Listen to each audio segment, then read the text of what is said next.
Oh. We are studying the chapter titled The Status of Knowledge, where Sri Aurobindo is now describing the nature of the realization. The spiritual knowledge of the self that we seek is not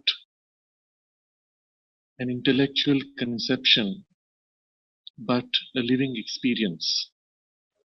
And he has been describing the steps towards that. First, a preparatory phase where a kind of a psychological self-analysis and self-observation can help to purify the mind, to remove wrong conceptions which can come in the way, free the mind from sense error, desire, old association, intellectual prejudgment. And so, having purified the mind thus, the most serious obstacle to the experience is removed. But then we still have to move towards something real, something which is the nature of a real experience. And he describes what the experience is. He says, the true experience is one in which we are fundamentally changed from within, and there is no more the possibility of going back to the old way of seeing and of knowing things. And it is towards this that now we wish to move, for which he says there are three successive movements. First, an internal vision, then a complete internal experience, and finally, an identity. The result is that we make real to ourselves and in ourselves the self, the transcendent, the universal divine, and subsequently we see things only by the light of the self, and everything in the world is seen as part of the flux of the expression of the self. It is towards this that the yoga of integral knowledge is taking us. The first step here is awakening that internal vision. Once that internal vision sees self, from there is a process of making complete the internal experience, eventually culminating in an identity and a permanence. But the internal vision is the starting point. So the paragraph we are now reading discusses this. This internal vision, drishti, the power so highly valued by the ancient sages, the power which made a man a rishi or kavi and no longer a mere thinker, is a sort of light in the soul by which things unseen become as evident and real to it, to the soul and not merely to the intellect, as do things seen to the physical eye. So this is the drishti, the internal vision by which things are made real to the vision of the soul, in the light of the soul. As vividly as physical objects are made real to the physical senses, in the light of the physical illumination. So the analogy here is useful to highlight the vividness, the intensity, the tangibility and reality of what is experienced by the drishti, except that the sight which sees is different, the light in which it is seen is different, and the thing which is seen also is different from the physical reality. But the parallel is strong, and so this analogy holds. But this internal vision, in Sanskrit, drishti, from which also the term comes darshana, he says is a power highly valued by the ancient sages. We may briefly elaborate on why and what it means. In the Indian tradition, the various schools of philosophy, as they are called in English, were not called schools, and the term used in Sanskrit is not philosophy. Philosophy, philo and sophia, is love of knowledge. But here, the term used is darshana. So it means neither school, nor knowledge, nor love of knowledge. Darshana is vision, seeing, revelation. The closest translation would be revelation. As for example, we use the same term when we would go to see the mother and Sri Aurobindo. It was called a darshana because there is before you in physical form a revelation of divinity.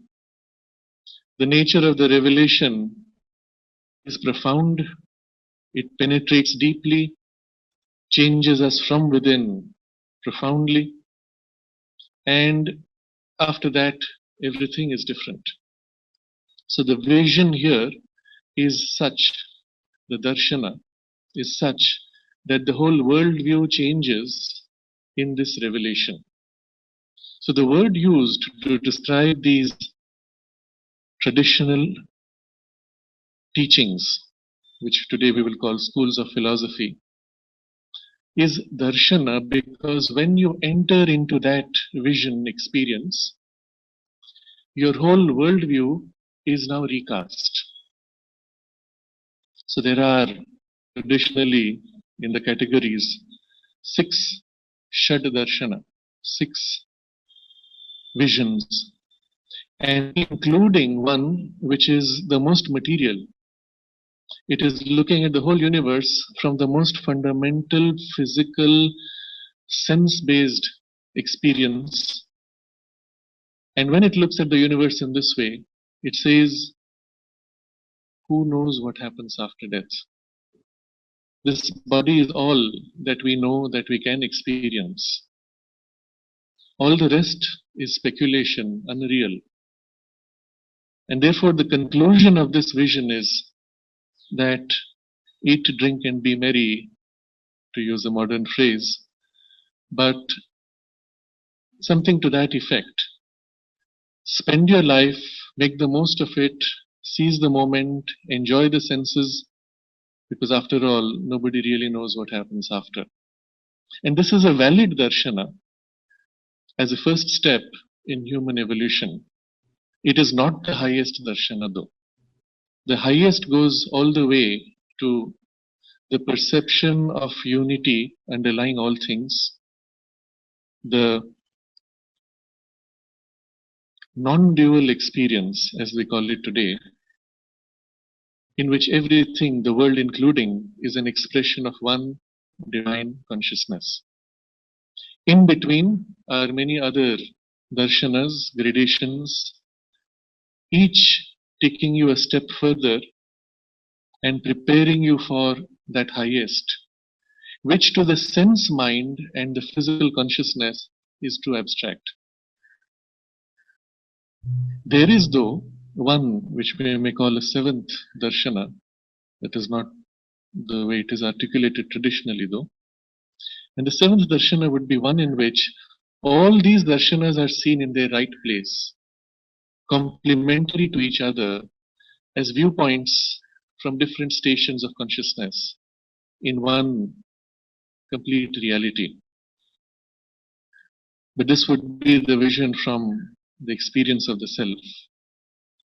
So the word drishti is the basis of the darshana, the vision, world experience in which everything is recast on the foundation of this new seeing. The power so highly valued by the ancient sages, the power which made a man a rishi or kavi and no longer a mere thinker.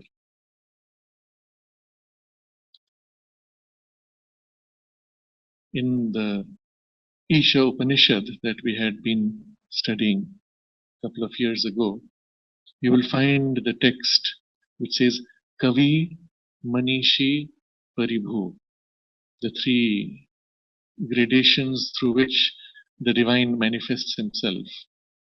The distinction between Kavi and Manishi was discussed. Manishi, from man, from mind, the thinking mind, and Kavi, which does not think but sees and knows in a direct revelation through the drishti. These are the two grades accessible to the human experience. Of course, there is a large part of humanity which does not even fully utilize the power of thinking. But with the pressure of modern education as a universal education, there is as if a compulsion at a certain stage of our formal school life, forcing us to apply this power of rational thinking at least to some extent. And that has had some effect on humanity to force us at least to use this faculty to rationalize, to think. But then we stop there and say, this is all. The further stage requires us, in fact, to stop thinking, to be able to see fully without compromising it with the process of thinking, with the activity of the mind. When you see, there has to be a light to reveal, there has to be a source of light, there has to be a medium in which the light brings the vision to you. It cannot be opaque, it has to be a transparent medium, the air itself. And that medium must be still. If there are heat waves and the air is agitated, the picture you see is not reliable, is not clear, it is blurred, it is shifting, unsteady. Something similar takes place in the internal vision of drishti also. There has to be a source of light. And this light is not the light of the intellect. It is, he says, a sort of light in the soul by which the unseen becomes evident and real to it. A sort of light in the soul. To the very wording, phrasing suggests it is not the conventional sense of light. And yet there is no other equivalent experience that we can draw on. Seeing in light is the closest sense of it. In fact, in the human experience, we do experience something of this in various degrees. First, when we open our physical sight, we see in light, that is a seeing. But then, when we have to see something which is not part of our immediate physical sight, let's say a description. Somebody has just come back from a jungle adventure and says that as he was going through the trees, he came into a clearing and he saw this creature. And now he begins to describe the creature. What happens in our mind, you will notice, as the description begins, he says, there was a huge shape, a long tail, a long neck, a big body, 4 big legs. You are creating in your mind, assembling pieces of a picture. But so far, a certain shape has been created. Then he says, the skin color was. Now he could say any color, and we will have to revise our whole picture because we've already created it with a certain coloring. Let's say he says, green, bright green with patches of orange. So now we have refilled our picture, recolorized it. And then as the head turned towards me, I realized that it had large eyes and a snout, Now I change my picture once again. If the description was very intricate, let's say now the same adventurer has entered a tunnel and he says, I went deep for 10 meters, turned left for 5 meters, turned right for 1 meter, turned left for 3 meters, and then made a U-turn and walked 12 meters. You will notice by the time your mind follows the description, you often have to close your physical eyes. It's a very interesting thing. If your simple visualization is given, yes, we can do it with eyes open. But when the visualization becomes more and more complex, the physical eyes close to free the mind's sight. And now the mind's eye is seeing, and the mind's eye is creating a shape, drawing a map, creating a picture. And at that moment, to the mind's eye, this picture is quite vivid. We will not say as vivid as this world, seen through physical sight, but still it is quite vivid. And if now we begin to fill that picture more and more, we fill it with sounds, smells, touch, sensations, emotions, we find ourselves sucked into this world of, we call it imagination, because we are imaging, so imagination, but we begin to live in it. Especially as children, when we were listening to a narration of a story, we were so engrossed in it that we forgot the world around us. Even our physical eyes might have been open, looking at the person who's narrating, but our mind's eye was freely roaming across space, across time, living in that reality, so much so that we don't notice, oh, already an hour has passed since the story started. We didn't feel the sense of time. But the sense of time in that world of mind, of imagination, of the mind's imaging was different. We did not notice that the sun has already set and the space around us has become dark. The mosquitoes are already biting and we were not aware. This shows you how vivid and real the mind's imaging can be. But still, when we come back from the mind's imaging, that was the world of imagination. To the child, the world of imagination is as real as the physical world, though not as tangible to the physical senses. But to the mind and the emotions, it is as real. It is only this persistent idea of adults that it is only imagination, trivializing it, by which we also learn to trivialize that world. But in almost all schools of occult training, the opening of the mental sight and the development of this creative imagination is considered to be extremely important. Because imagination is a power of creation by which you can create things in the mental world, create forms, images, but that's only the beginning. The real power is to create ideas and then infuse into those ideas an energy, a direction, a purpose, and release those ideas. And they work out themselves. And this is how the occultist seeks to influence his circumstances, positively or negatively. So the way you would visualize an object, a scenery, is the same power by which you will create an idea form, which is as real in the mental world as a material object is in the physical world. When you're so fully immersed in that mental reality, in the mental seeing, you are living more in the mental world than in the gross physical. And the realities of the mental world are not disconnected from the physical, they influence the physical. And so what is created there eventually tends to work itself out as one of many forces trying to work out. This truth is applied more obviously When we turn to an act of physical creation, where let's say we want to create a large building, before the building is created, the architect has to conceive of the form of the building.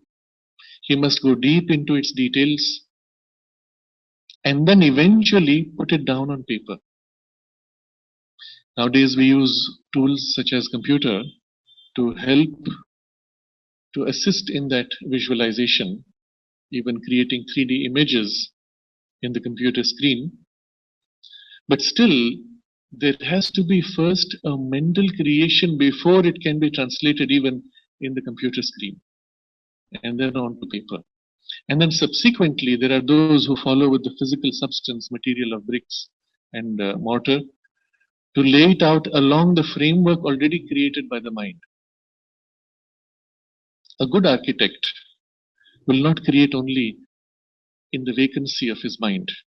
He will go on site where the building has to appear, feel the space, connect with it, create that image, the form, vividly in the mental substance, but in the physical space. Feel it out actually. Feel its balance and resonance with the current material circumstances. Either modify those circumstances, I will create a landscaping which matches the building mood, or I will modify my building to match the existing landscape. So there's a kind of a harmony which is experienced. Of course, the master architects are those who do not merely create with the mind, but they see what is already seeking to manifest. An example comes to mind from our own life here. It was in the mid-60s, I think, when Richard Eggenberg, whom mother later named Narad, was cycling through what we used to call in those days Red Hills. There were that region which is now Aurobindo, red sand, flat desert with some ravines and some little bumps of soil which we called hills. So cycling through, and there were a few plants there, cycling through them, he suddenly had this vision of a large dome-like structure. Don't remember the details now, but there was some description, if I remember right, some description of white color and things like that. He had this very concrete vision, seeing it literally there.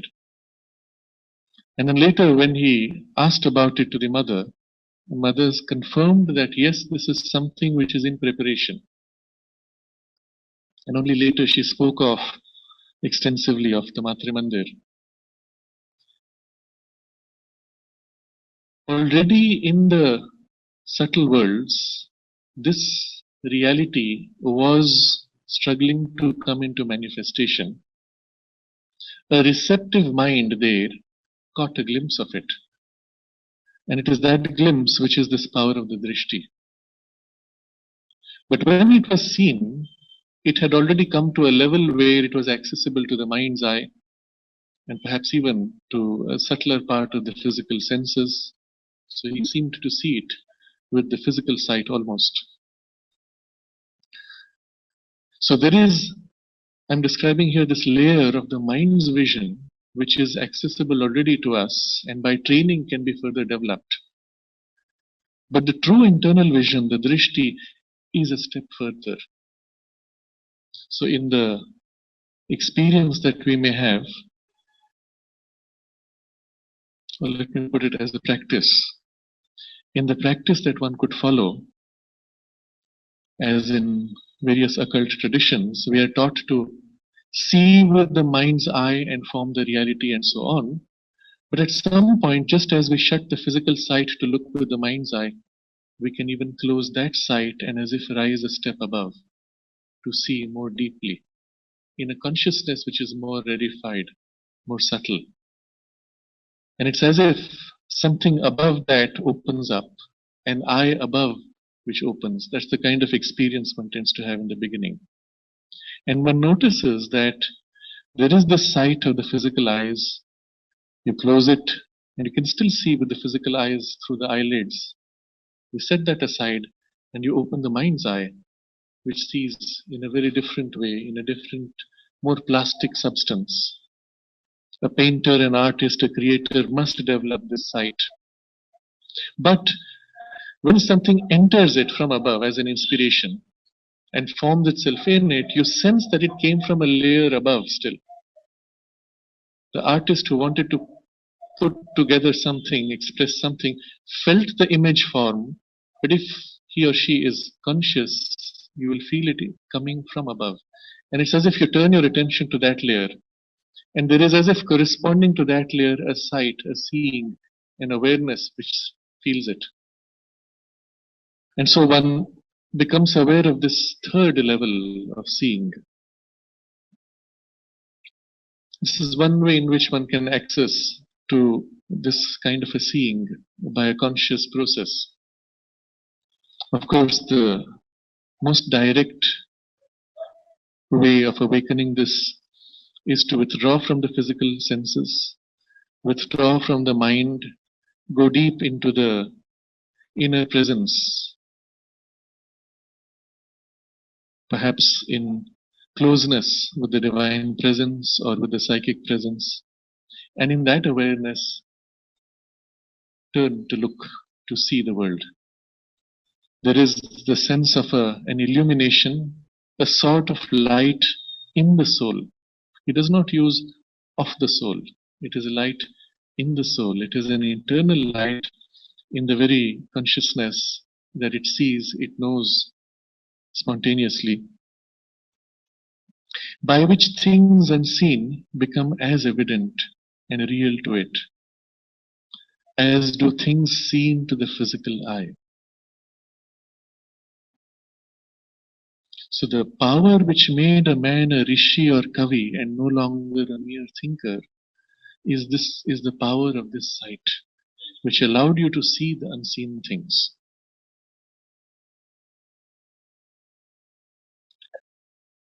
In the way the consciousness ascends in the integral yoga, there can be this awakening, we may use now the technical terms, as we rise from the intellectual mind through the higher mind and then open to the illumined mind and the intuitive mind. This kind of a power of sight becomes natural.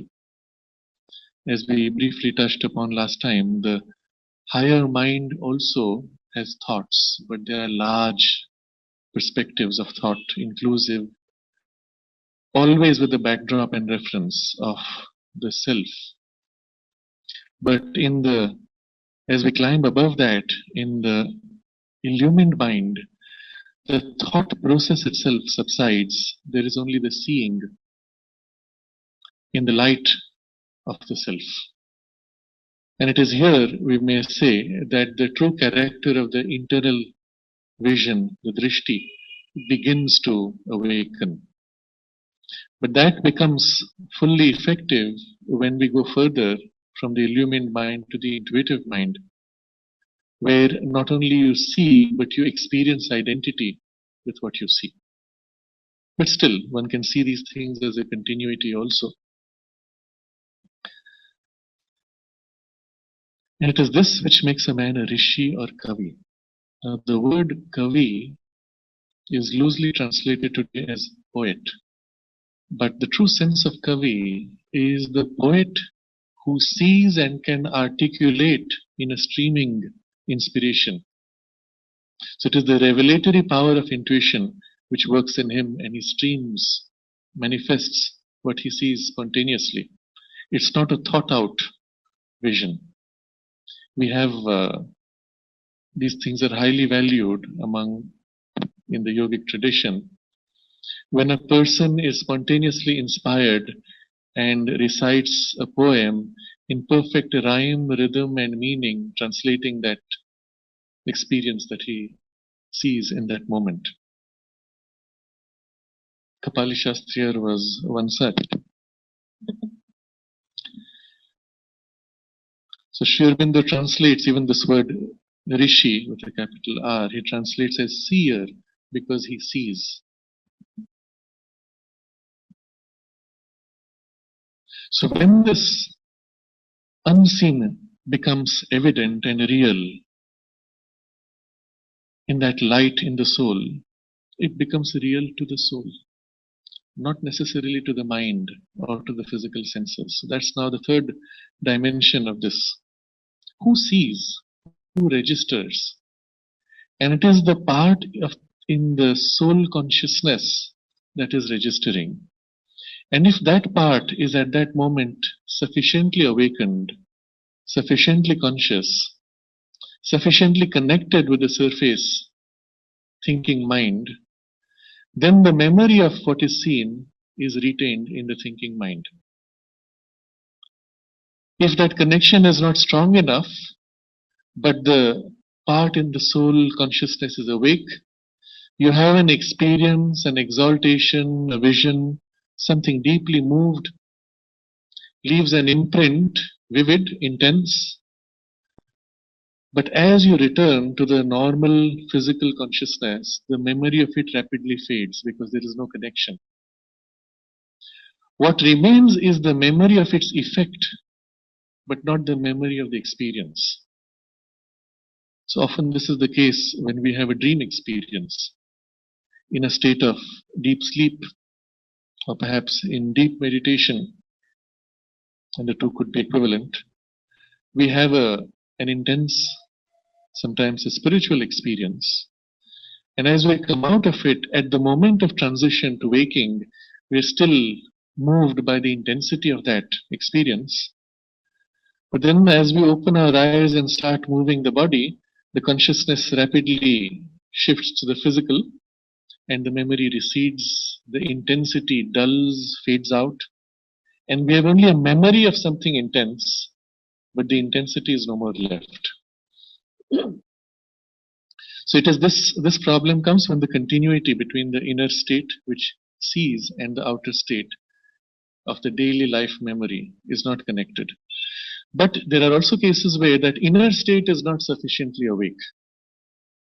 When the experience comes on you, it is registered in that inner domain, and then we do not even hold the imprint of that intensity. Either of two things happen. Something strange is felt. I went there, I sat down, and then I felt suddenly very light. I felt something strange. Or a reflection of it survives on the surface in a symbolic image. I saw a picture, I saw this image, I felt as if I was floating on an ocean, flying in the sky, I was on the top of a mountain, I felt as if I was lifted up, moved very rapidly, and then dropped down. Some such superficial reflection of the inner experience remains in a symbolic form. A kind of a blurring of consciousness momentarily. I was not sure who I was. I lost myself. These kinds of descriptions will come because that part in which it is being registered is not sufficiently awake. So in the preparation, in the journey towards the full awakening of this inner sight, the drishti, two things are necessary.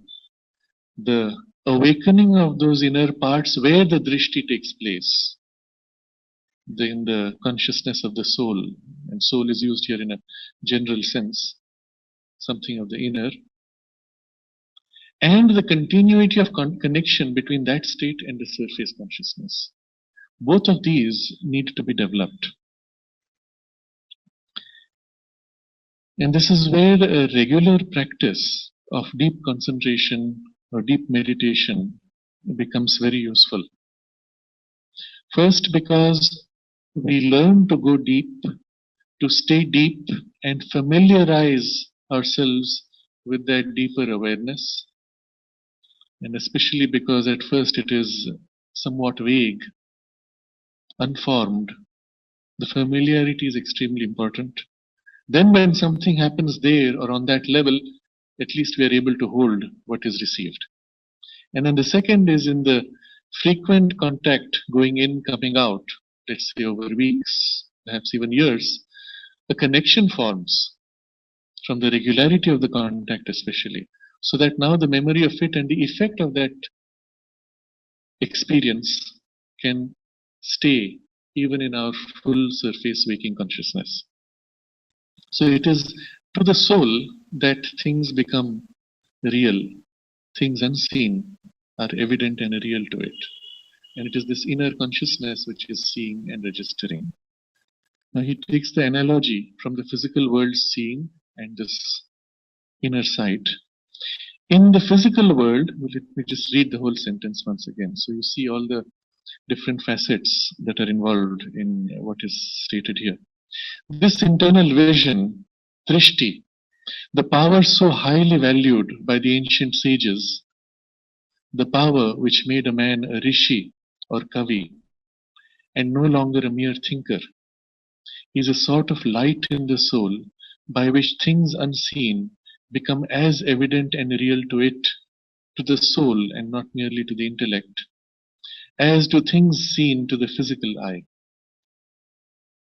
It is this kind of a power of sight of the Rishi or Kavi which also inspires great people and great actions. When, for example, Joan of Arc had these powerful inspirations, revelations of the work she had to do, not only she saw, but she received the power to effectuate what she saw. When she spoke, she conveyed in the speech the living intensity of her vision, of her experience to those who heard her. And so they were also convinced. It wouldn't make sense otherwise that a young girl comes to the king and says, I will lead your army and I can bring you victory. So it's not like the king is so desperate that anybody who offers to do that he will allow. It could just as well be the enemy who comes seeming to help, who will lead the army astray. But the king is convinced that there is something different here. Because in speaking, she transmits the vividness of the reality that she is seeing. When she faced the British army, the English army, and said to them, she rode up to them alone and said, I see here rivers of blood. Go back.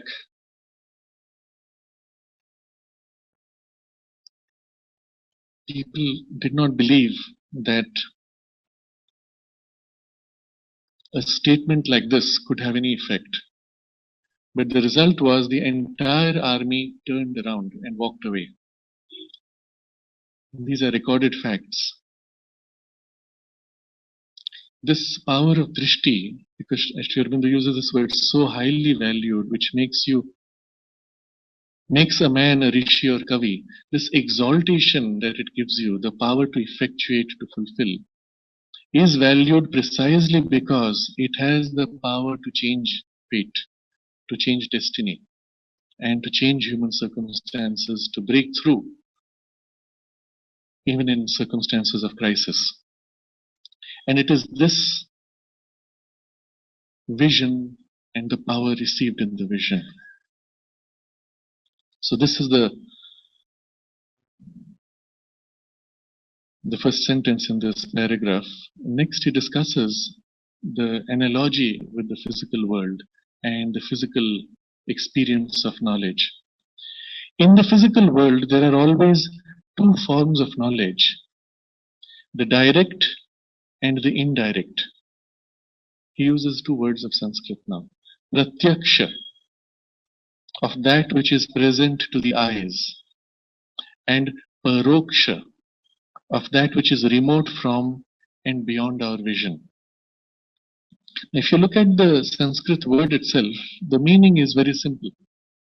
Sri Aurobindo bothers to mention these two words because whenever he mentions these technical terms, he is linking with the whole body of traditional knowledge. and puts it in context of what he is describing. Pratyaksha, prati, literally meaning in front of sight, in front of our eyes, that is pratyaksha. And the other is paraksha, that is beyond, outside the range of sight. So the words themselves have a very simple meaning. But what is implied there is something very different, and these two words are used at various levels in the hierarchy of experience. Pratyaksha is used even to describe spiritual experience.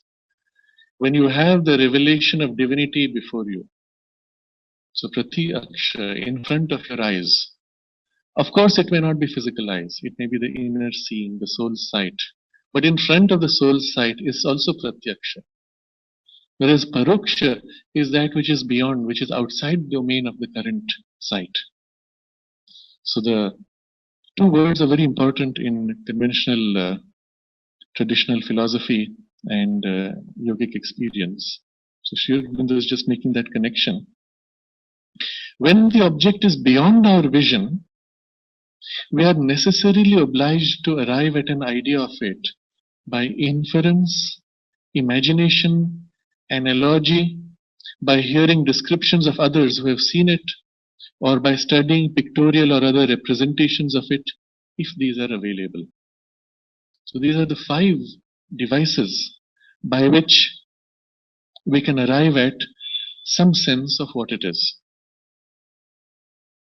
So first is inference, when there's nothing else, no other support. The most basic access we have is inference. And inference is not logical conclusion, because that would be quite vivid in itself. It is when you are not even certain. There is a high probability but no certainty, and it is not part of a logical chain. We infer from these facts that the person has good intentions. But where is the certainty? We don't have the certainty. So the first level is inference, and it gives you some knowledge, some suggestion. Next is imagination. Now you fill with pictures, images you create, which becomes more real to you. The third level is where you make an analogy. As this is, so that is. And by correspondence of one to the other, we get an impression of that. So let's take a concrete example, and here our goal will be to know the self. So first of all, the reality of the self, the nature of the self, we will infer based on the way things are. So there has to be some underlying something, some substratum, some substance, some reality which supports all this and holds the universe together. And so we infer that something behind. Its nature we do not yet know. As we try to extend beyond inference, we begin to visualize. Visualize like a container, like a base on which all things are happening. Matter is like foam on an underlying sea of energy. So we have a visual of this. The whole world is notion of energy, in which there are these bubbles which form, which create the appearance of matter. Otherwise, pure energy being formless, we do not see it, we do not touch it, we do not sense it, but it is there. And it is all part of that paroksha, outside our domain of immediate sight. Then third, we make an analogy. And already we came to that. Like the ocean and the foam, so it is with the energy in the universe and matter. Just as there are currents in the ocean, there are currents of energy. And that current of energy we experience as a force. The bubble or the whirling current repeating, we experience as form. Form and force emerge from self the way currents and whirlpools and foam emerge in the ocean. So the analogies help us to make real. We meditate on the ocean, and at the back of the mind, the vividness of the presence of the self grows more. Then by hearing the descriptions of others who have seen it. So I read sonnets from Sri Aurobindo. I read the descriptions of Ramana Maharshi or various others who describe the nature of the self, the way the world appears when seen from the self. And sometimes they perplex because sometimes they are illogical or they are contradictory to the senses. Physics, for example, quantum physics in particular, because it was so deeply influenced by the philosophy of the Upanishads, they have often some of these ideas embedded in the underlying reality of the quantum world. That there is a kind of a non-duality at that level. There is a connection across great distances instantly, and everything is interconnected. David Bohm used the term implicate order.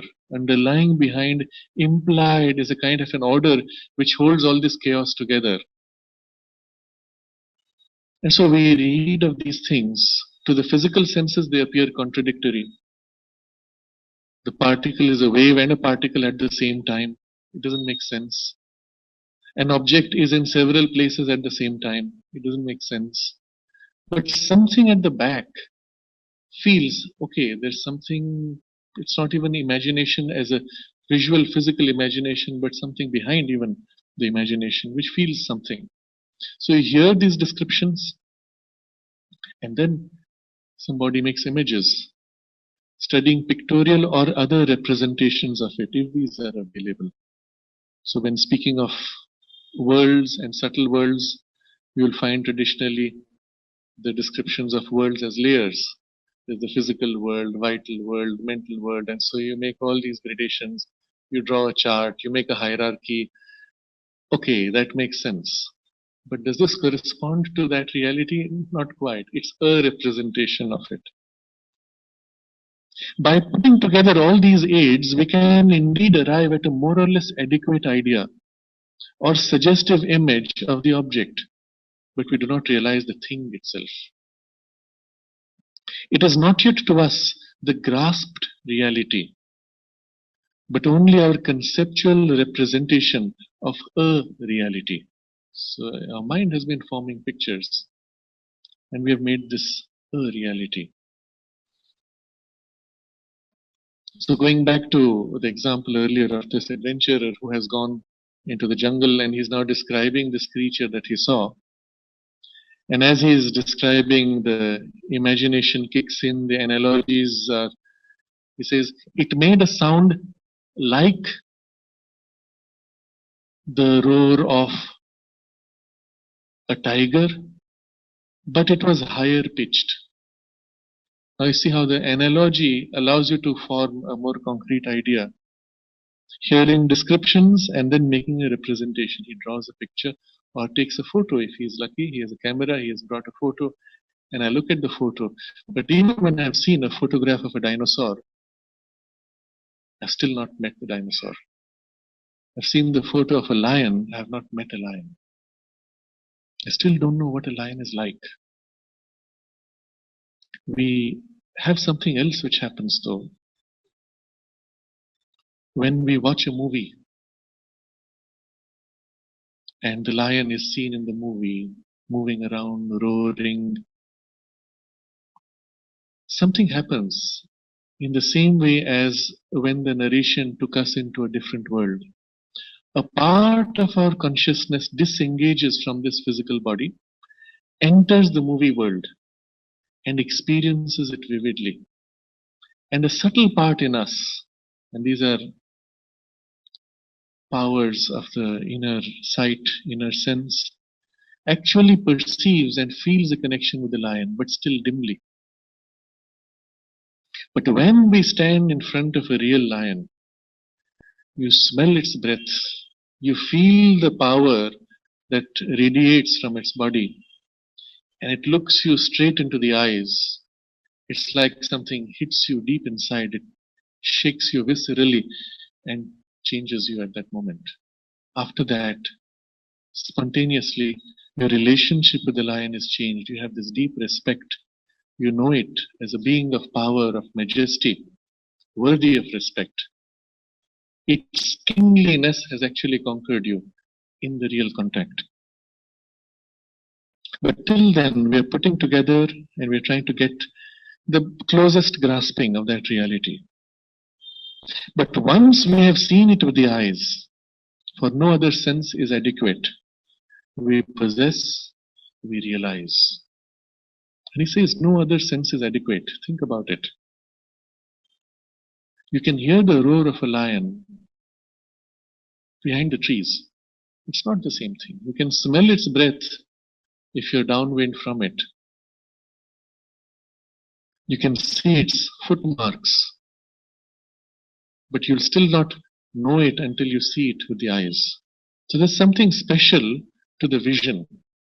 And this is the reason why, even in the spiritual experience, we use the word vision to describe the spiritual identity.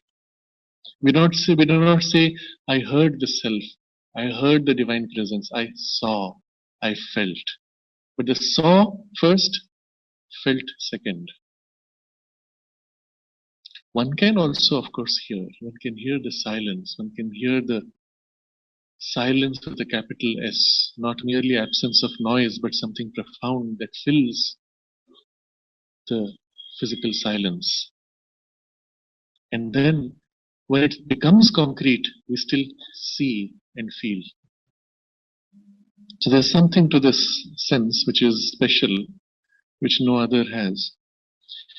But once we have seen it with the eyes, for no other sense is adequate, we possess, we realize. It is there, secure in our satisfied being, part of ourselves in knowledge. Having seen that lion and having experienced that shaking up that takes place within you, and it often happens to people when they have something like this, even in physical terms. You sit and you're as if overwhelmed by that experience. It stays with you. And later on, you've just come back from that safari. You think about it and you find yourself pulled back to the intensity of the experience. It is there secure in our satisfied being. A part of us is satisfied. Yes, I finally had it. I may want to have more of that contact, but that contact was filling. It filled me with something. Part of ourselves in knowledge. It is now in me. I can draw out that experience, the concreteness of that anytime, because it is with me now. Precisely the same rule holds good of psychical things and of the self. So psychical here in the sense of the occult, the inner worlds, and of the self behind that. When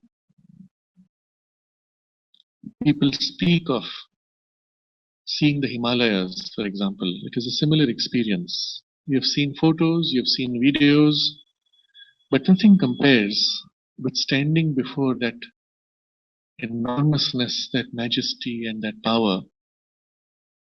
It changes you in some way. And later, you remember it, you bring back the picture of your mental vision through which you tend to recover something of that contact. It never leaves you, it's a part of you. In the same way, when looking first at psychical things, things of the inner world, when you have seen the being of the inner world, when you have had an interaction with that being, let us take a more divine being, a benevolent being, a being of light, perhaps even a fairy, you have this living contact with it, it leaves an imprint. But with the self, it is much more profound. With the self, because it is the self, it is universal, it even transcends the universe, the impact is again visceral. It changes from within, from deep down. You are no more the same. We may hear clear and luminous teachings about the self from philosophers or teachers or from ancient writings. This is the first kind of contact we have. Second, we may by thought, inference, imagination, analogy, or by any other available means attempt to form a mental picture or conception of it. This is the second. And then third, we may hold firmly that conception in our mind and fix it by an entire and exclusive concentration. So this is the third approach. But we have not yet realized it, we have not seen God. And yet all these three are going to lead to that. So these three we may consider as methods, and Sri Aurobindo puts this in a footnote, again referring to traditional terms. In the footnote he says, this is the idea of the triple operation of Jnana Yoga. So in the traditional approach of the way of knowledge, Jnana Yoga, there are three operations: Shravana, Manana, Nididhyasana. Meaning, Shravana is hearing, Manana is thinking or mentalizing, and Nididhyasana, fixing and concentration. So these are the three things he has described. And we may take recourse to all three as steps towards the realization and the sight, the inner drishti of the self. So let's go through all three first. We may hear, and this hearing, Shravana, is not merely just the physical hearing with the ears, but it is the taking in the form of hearing, which would include reading or listening to some discourse on those things. So we may hear clear and luminous teachings about the self from philosophers or teachers or from ancient writings. Now, these are the three primary sources. So the hearing here in the yogic tradition, we use the word hearing, Shravana, because among all methods of transmission, it is the most concrete to transmit an experience. When you read a book, your contact, physical contact, is with a sheet of paper, or nowadays with a computer screen. But when you hear, then you have a contact with a person. And the person who's speaking may have either from, as a professor of philosophy, a deep, rich philosophical experience of it, or as a teacher with some glimpse or insight, he may have a deeper experience, or from ancient writings that he is now revealing to you the power of those who wrote. But in speech, in transmission through speech, you have the most direct communication possible.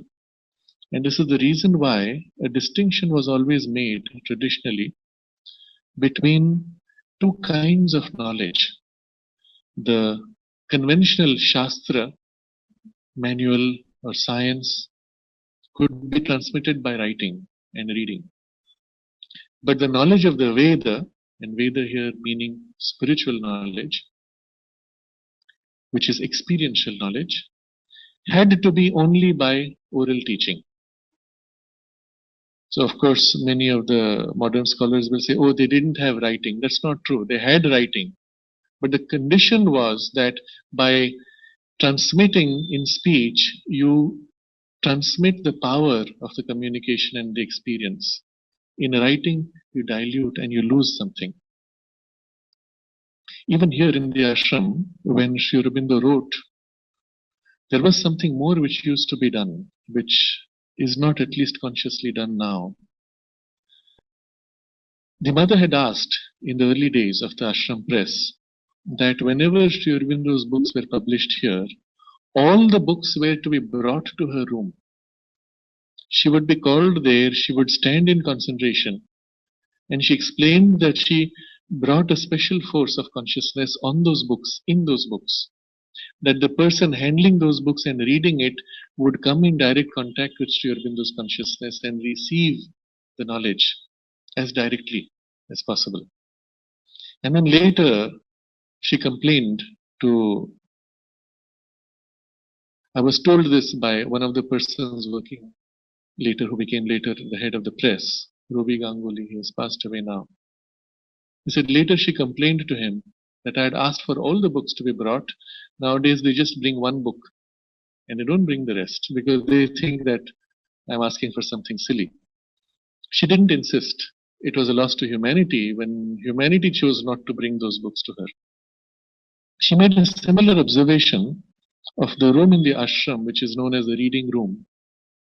It is just next to the reception. She said there's a special power she has put there, that if you sit there and read, you are helped to absorb the experience more easily. The reality of these things we can of course verify, and it doesn't take much to feel. When you take a book which is printed before, let's say, 1970, you hold it in your hand, you can feel something. In the later books, it is not so much. Of course, we could do the same thing on our own now, to take the book wherever you may have bought it, whatever its vibrational content. You place it before the Mother or Sri Aurobindo, ask them to infuse it with their presence. When you sit down to read, you open the book, you similarly ask for the right illumination to help you, and then you will find the thing just flows in, because they still help in this way. The principle of it is still accessible to us, but it is no more being done automatically, at least not in the same way. The idea here is that when it is spoken, and especially by someone who has the experience, even a partial experience, there's something that is transmitted. So this is Shravana, the hearing. And so when we read Sri Aurobindo's writings, it is also a form of Shravana. But then we have to develop the further two dimensions by which he helps us to reach the experience. So the next step is, we may by thought, inference, imagination, analogy, or by any other available means, attempt to form a mental figure or conception of it. Here again he gives 5 things. Think, and then a kind of an inference. So first the thinking, when he describes the nature of the self, we think about it. And then the inference pushes us a step beyond the formation of mind's capability. And yes, you feel a certain kind of a conviction behind. And then the imagination fills, a picture forms, a vast kind of underlying light, presence, space, dense reality, something the imagination fills, though it is on the brink of form of visualization as far as self is concerned. Analogy, dwelling on the sky, dwelling on the image of vastness of space in the universe, dwelling on the ocean, dwelling on the river, is the flow of life, always changing, always moving, yet ever the same. Things like that, one may use analogies, or by any other available means. There are other means also, sometimes using pictures, sometimes a kind of a rationalization also, by which you come to a conviction. And through these you attempt to form a mental figure or conception of it. And there's nothing wrong with that. We accept this as a step towards the experience. So when you have the image, a mental figure or conception of the self, you try to visualize, for example, something which fills everything, which is the underlying support of everything. All these atoms, all these molecules are supported by that. This empty space, as an empty space, is supported by the presence of the self. It is that which holds as a backdrop the whole universe, upholds, fills within, surrounds, exceeds. At that point, your visualization may fail, But the power of imagination is beyond just visualization. You visualize an infinity of space, of this presence, fully conscious, divine, joyous, playing, and then it transcends that infinity. There's a beyond. We sense it intuitively. And in this way, a mental figure or a mental conception of the space is there. But you see very quickly, as you hold this mental conception, something fills it. A presence fills it. You feel, you begin to sense, you feel this presence of the self. And then comes the, so this is the manana, dwelling in the mind. And then the third step from that, we may hold firmly that conception in our mind and fix it by an entire and exclusive concentration. So again, 3 sub-steps to this stage. First, you hold this conception firmly. It's not enough that, oh yes, I thought of this. Yes, it's a nice idea. I read in my physics book, all the universe is one big ocean of energy. Nice idea. I moved on to page 2, page 3, and it's gone. You have to hold it, and it is precisely in holding that the contact with it deepens and becomes more vivid. And he says, hold firmly that conception in our mind. Especially here, because we are dealing with the self. Because the self itself is the most firm, the most stable. When you hold that and make that most firm, the world itself is seen in relation to this underlying idea of self, concept of self. And you hold it firmly as long as possible. In the very effort to hold firmly, you have to make it more concrete. You have to hold in your consciousness the reality of this. And when you make an exclusive focus on something, other things begin to fade. So after holding, there is fix it. And then when you fix it, you make the concentration exclusive by an entire and exclusive concentration. So 2 words here, entire and exclusive. All else begins to fade away. That's the exclusivity, but the entirety is when all of you is fully holding this. So you may sit at a mountain top, gaze at the vast space around and hold this idea. You sit in front of the ocean and you hold this idea. You lie down on the terrace or sit, hold this idea, or you simply shut your eyes, visualize the infinity of the universe around you and hold this idea. Fix it, and as the concentration becomes exclusive and entire, you feel this becoming more and more concrete, more and more tangible, until it feels as if this is all. All else is expression or unreal compared to this. But at this point, still he says, we have not yet realized it, we have not seen God. When does that happen? It is only when after long and persistent concentration, or by other means, the veil of the mind is rent or swept aside. Only when a flood of light breaks over the awakened mentality, Jyotirmaya Brahman, and conception gives place to a knowledge vision in which the self is as present, real, concrete, as a physical object to the physical eye that we possess in knowledge. For we have seen. So this is now the 4th stage where the revelation takes place. But the condition for that is that the first 3 stages should have been accomplished. And then the 3rd stage is held, long and persistent concentration, or by other means. The veil of the mind is rent and swept aside, and a flood of light breaks over the awakened mentality. So that long and persistent concentration has created a condition of awakened mentality, but still it is in the domain of mind that we are holding the self. And that's fine. There's nothing wrong with that. But the mind itself acts as a veil, and at some point it's as if the self steps in and tears off the veil.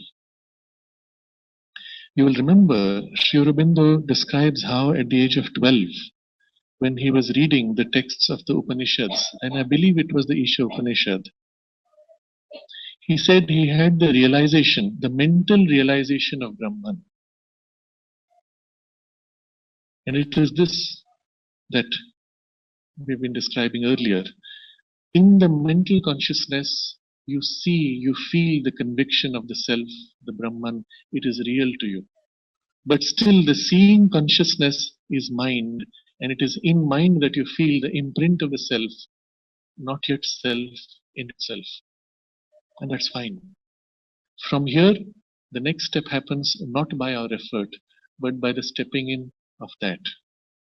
So that's why he says, long and persistent concentration generally leads to that step in of the self or other means. What is the other means? And this is for us the most important perhaps. The other means is when you call, you ask for, you create a condition of aspiration and you ask for the help of the Divine Mother. And she cuts through, she tears off the veil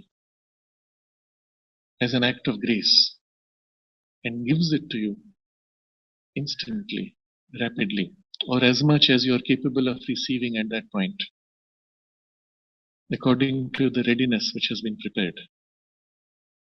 It does not override the need for a long and persistent concentration. All of that will be helpful because it creates the condition of receptivity. But then the call and the act of the divine grace intervenes. The mother said that in the normal process of life, it may take up to 30 years to realize the psychic being.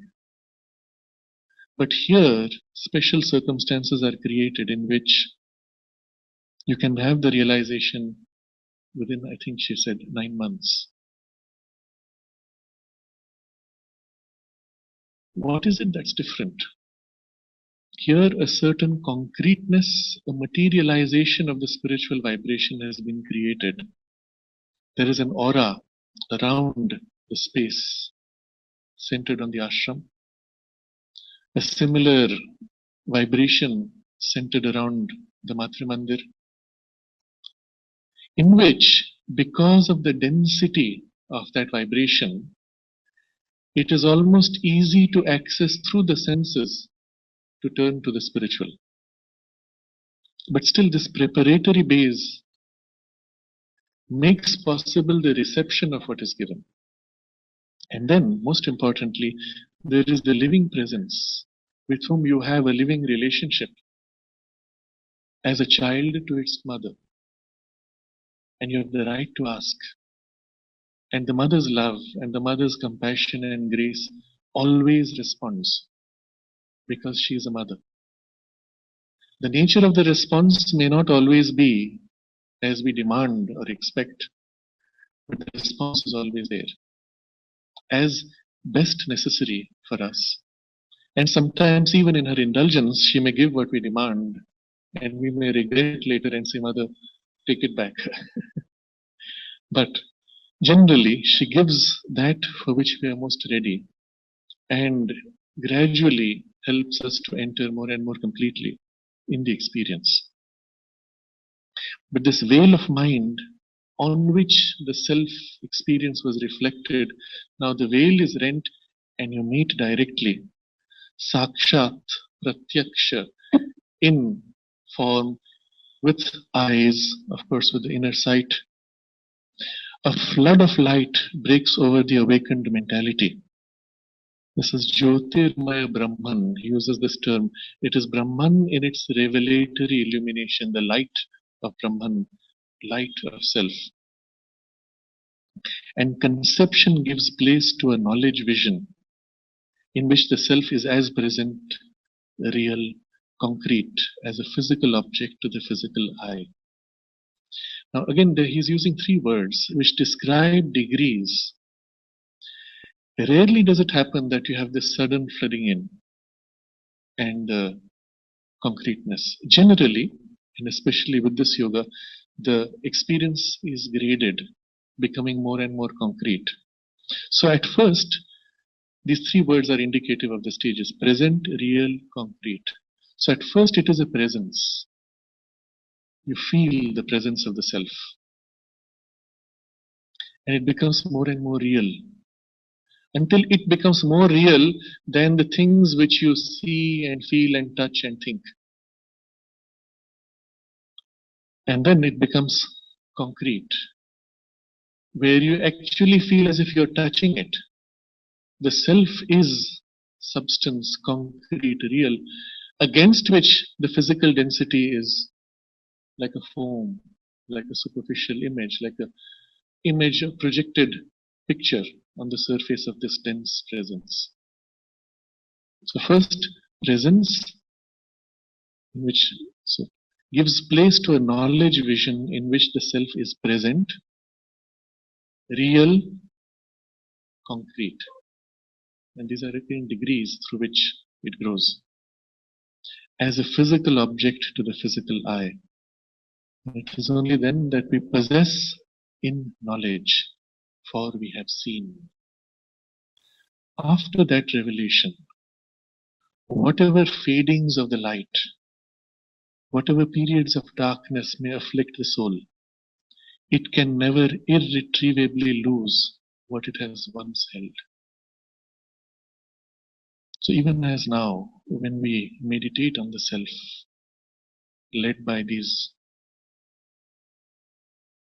lines from Sri Aurobindo, led by his experience, something we feel, we hold, and afterwards, in a few hours perhaps, it will fade. But if this has been held in that kind of concreteness, then whatever the fading, and even periods of darkness where it feels as if it's all gone, it can never be irretrievably lost. The experience is inevitably renewed and must become more frequent till it is constant. When and how soon depends on the devotion and persistence with which we insist on the path and besiege by our will or our love the hidden deity. So once we have had that, there is a work to be done, a lot of work to be done. And it is that which will decide when it becomes permanent, constant. So there's a renewal, a frequent experience which becomes more and more frequent, more and more concrete until it is constant. And the constancy again grows more concrete. How, when and how soon depends on all these things. And what are the things on which it depends? Devotion and persistence with which we insist on the path and besiege by our will and our love the hidden deity. So there are two powers here, the will and the love. The devotion, because the relationship with the divine presence is also from the heart. And when you feel that sacred presence, the heart naturally opens and submits. Either as a child to the Divine Mother, or as a part opening to its whole, or as the little person dissolving in the larger being, divine person. But always the relationship is of giving ourselves, and so most naturally it expresses as love for, self-giving to the divine. So the devotion and then the persistence, the will with which we insist on the path. Now Mother warns, especially when applying the will, not to make it a cause for tension, for anguish, for stress, strain, worry. Rather, it should be a joyous persistence. Again and again, we turn our consciousness and hold ourselves turned to that which we seek to realize. And the image she gives, which helps again as an analogy, it puts us in touch with the experience most easily. The image she gives is of the way the flower turns to the sun. The flower is not pushing and pulling and tension. It simply turns and opens itself, bares itself, and just lets the sunlight fill it, soak it, warm it, and it enjoys the touch of the sun, the embrace. Something like this from the heart, from the mind, we open, but we persist. We don't let go. Even when there may be fading of the light or periods of darkness, we keep whatever part of us can, we keep it turned to that experience of the self, that aspiration to the self. Later in the next paragraph, he will describe what are the other parts of our being through which we can also approach the self. And when all these parts simultaneously open and approach and experience the self, then the knowledge is complete, because everything from the highest to the lowest, from the inmost to the outermost, everything is in relation with the self and has seen and known the self. So even when we have the fading of the light and the darkness, it is this devotion and will with which we insist on the path and besiege by our will and our love the hidden deity. So besiege is the sense of surrounding, not letting go a fortress. There are barriers, there are layers which separate the deity which is hidden from us. And when we keep our siege, we sit there, we do not go back, we do not give up, and we wait persistently. Then those barriers gradually thin out, fade, or fall. In the actual practice, you will find there is a mix of both. There are those periods when the divine consciousness breaks through these barriers, releases a kind of a flood of illumination. There is this great afflatus, a lifting up, an awakening, an experience, and then it must fade. Because a part of our consciousness is taken up, the rest was quiescent. And then this part necessarily is pulled back, and as it is pulled back, the light it received is dispersed and diluted in the rest of us. So it seems to be lost, it seems to fade. But that's the only way those other parts can be taken up into the experience eventually. And then again there is a period of an effort to be made, and again a brief burst, sometimes different, sometimes dimmer, because it is touching other parts. So in our highest parts we feel it most concretely, in the lower parts not so concretely. But the fact that the light has managed to penetrate to a lower part is itself a great achievement for the light. Because now more of us can be taken up into the experience. And though it is felt more dimly, it is felt in other parts now. And the field, the rule of the self in us has grown. The light has spread.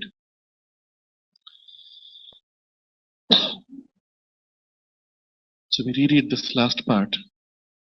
When we have gone through the Shravana, the Manana, and the Nididhyasana, and the experience is on the brink, so we have at best a mental experience. It is only when after long and persistent concentration, or by other means, the veil of the mind is rent or swept aside, only when a flood of light breaks over the awakened mentality, Jyotirmaya Brahman, and conception gives place to a knowledge vision, in which the self is as present, real, concrete, as a physical object to the physical eye, that we possess in knowledge, for we have seen. After that revelation, whatever fadings of the light, Whatever periods of darkness may afflict the soul, it can never irretrievably lose what it has once held. The experience is inevitably renewed and must become more frequent till it is constant.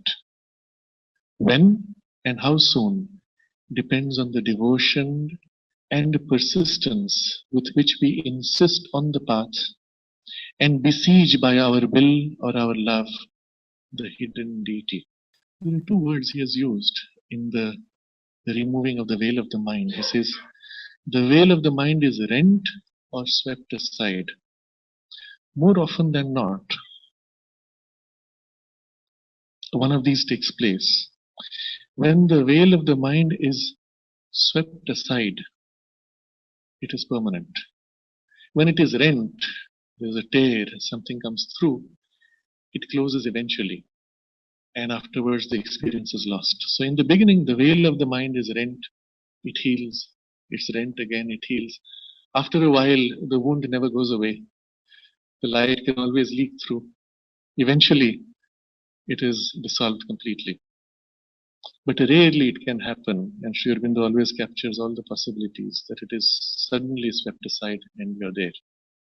It has happened, for example, in cases where a person has already done all the preparation in a previous life, even attained to that realization and stabilized in it, but now having taken a new body and a new personality must go through the period of formation of a healthy personality, and a too early emergence of these experiences can sometimes harm the normal personality formation. And so when the personality is formed and things are ready, suddenly the experience comes, the veil is rent, and you have caught up with what was done before. But that's rare, and so mostly it is this, the veil is swept aside, so that is rare. Mostly the veil is rent, and there's a period gradually of the revelation to stabilize. The next paragraph looks at other parts of our being through which the same contact may develop. This inner vision is one form of psychological experience, but the inner experience is not confined to that seeing. Vision only opens, it does not embrace. Narad, I mentioned your experience of seeing the Matra Mandir before it was constructed. Would you like to share that experience? In 1968, Mother invited me and my wife to come for the inauguration of Aurobindo. There was really nothing there at the time, and she met us on December 18th, and she said she would like me to come to Aurobindo and to build the gardens of the Matra Mandir. There were no structures out there at the time. There were a couple of isolated developments like Four Comers, and we were absolutely taken by Mother's vision of what was to be. One night I fell asleep and I saw the house that Mother was going to build for us. She had actually asked Navajata subsequently that she wanted the first house at the center called Peace built for us. It never happened, but that's all right. So I fell asleep and I dreamt, and suddenly I saw this huge round house that had a white carpet, and all the people were sitting in it, and it had windows to the world. And then I looked up and I saw there was a small hole in the building through which the light was pouring down and flooding the room with a golden light.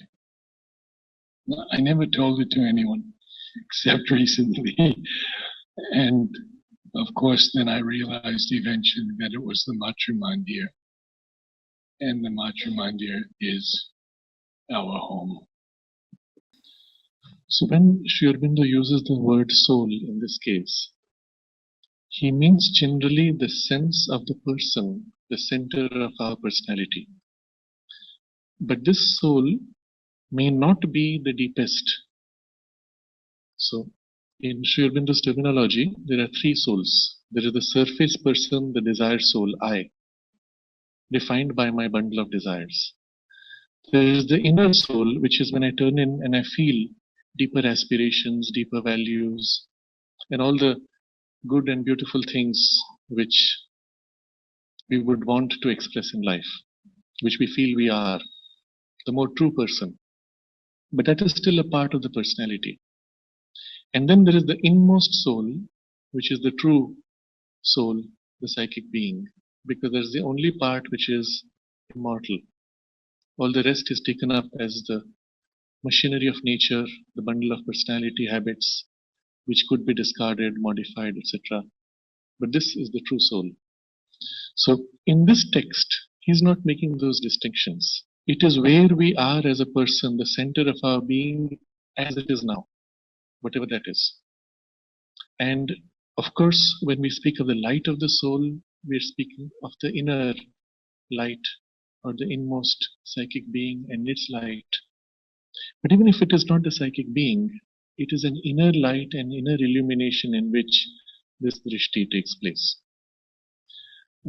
It could be the light of the self reflecting through the person that is now inwardly centered and turned to the self. And in that light, the thing is seen. Or it could be that we have gone all the way and centered ourselves in the psychic being, and we are now one with the psychic being, and then its light reveals. But whatever it is, the center of the inner being as we currently are, that's the soul which is used here. That's the term used. So having dwelt on the self and dwelt on the conception of the self, we can perhaps meditate for a few minutes, slightly longer today than usual, after the chant of Om, and just be in that as long as we can hold and feel its presence. Om.